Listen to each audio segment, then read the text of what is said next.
When she grows up to be 14, 15 years old, I will have the perfect sexual mate for sexual purposes. That Daddy loves her, and Daddy's going to take care of her. And Daddy's going to give her anything she wants as long as she does what Daddy tells her. And I've done it, and I manipulated her and coerced her. Manipulation, coercion, violent behaviors, striking her, get her so drunk she'd pass out, and I'd do what I want to with her. I'd force myself upon her when she was passed out and did what I pleased.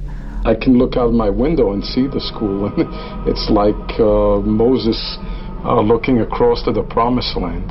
Yeah, I made her force objects into her vagina.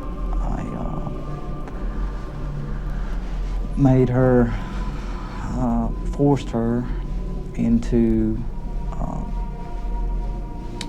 watching pornographic material and stating that I wanted to do that certain thing to her. I didn't have any relationships with an adult until I was 10. I wanted to have sex with her constantly. This was every day, 3 or 4 times. I would get it, want it as many times in the day as I could get it. While many in the gay community would deny that homosexuality is linked to pedophilia, it is worth noting that the very founder of the gay rights revolution, Harry Hay, consistently advocated the inclusion of NAMBLA in gay pride parades. In fact, here is a photo of Hay marching in a parade with the words, "NAMBLA walks with me," written on his back.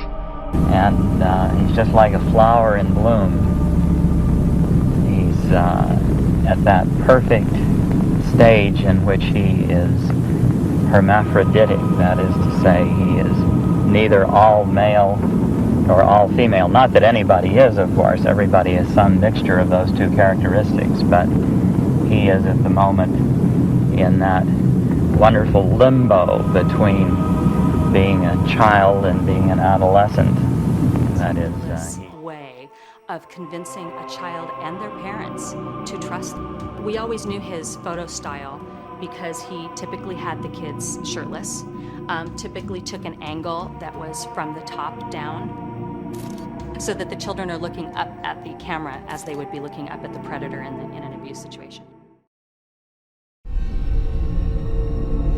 When we have this high rate of AIDS amongst young men who've been infected as boys, which means that they were basically being sexually assaulted, this is what I consider mass murder.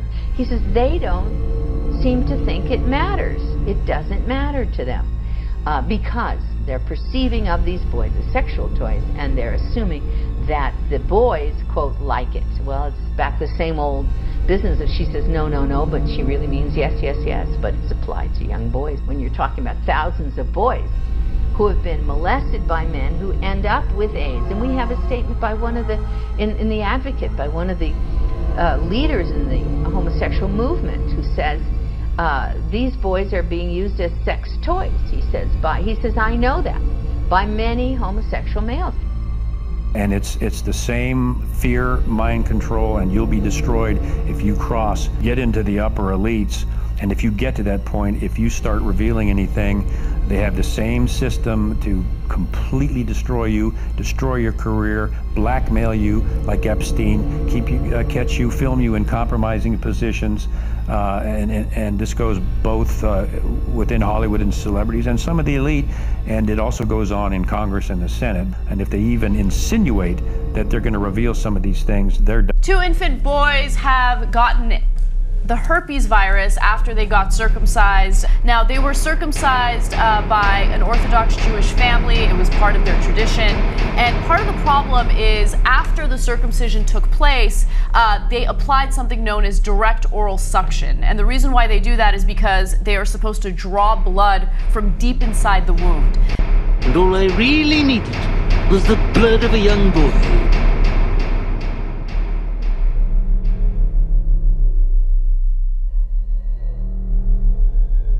These people told the children that their parents would be harmed.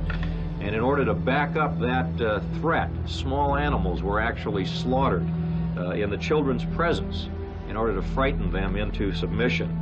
The psychological trauma that will result from having these people back out on the street, people who threaten the children's lives, is immense, as I'm sure you can imagine. I think it is abundantly clear that the horrors of what we have learned to date, of what has occurred at that nursery school, has affected an entire generation of children. They were physical, aggressive, harmful acts. I did see a reference to a large knife being drawn across the chest of one child, burying one child in a sandy area up to the chest, who had to get himself out by digging himself out with his arms. The administration of drugs, threats to kill generally, the placement of sharp foreign objects into vaginal areas, I believe turtles and rabbits being observed bleeding and then dying thereafter. The message that's being sent to child molesters is that if there are children that are 2, 3, 4, or 5 years old, that there's absolutely no reprisals that will be brought against those pedophiles or child molesters. Those kids are fair game. So we killed the baby and eat it and drink the blood from it. And 5 policemen and 2 social workers came into the delivery room to seize that child. 5 policemen with a mother who is helpless lying there giving birth to her baby. I mean, it is you can't believe such things are happening. And what did they do to you? They do sex. They touch each other. They touch me and Gabriel. They have plastic willies. They stick it in our bottom. Who does? Who sticks it in your bottom? Social services. Everybody does. Christopher Booker says there are hundreds, possibly thousands of cases a year in which children are wrongly taken, and he's suspicious about the motives.